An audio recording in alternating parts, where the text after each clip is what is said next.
Mayong aga, biskin hindi mayong aton aga, maayo magyapon. Updi nyo ko guys, mga laba, kaysa daw ka more ang akon nga nilabhan.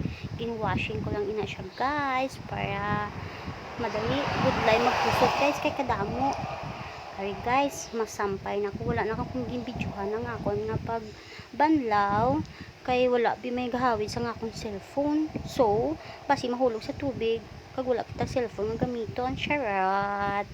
Manghalay kita guys, kay do ka namin isang init. Pero gin-dryer ko man ina kay para dugay-dugay mala na after magmala, tipigon na ni Temple. O diba guys? O, di ba? Pasensya na sa akong tiyan dira guys, kay balaan mo do busog man tanga daan. Sharat!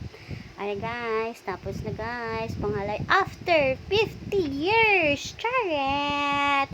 Nakapanghalay na ko guys. And then, ara mga habol kag bedsheet. Bye-bye!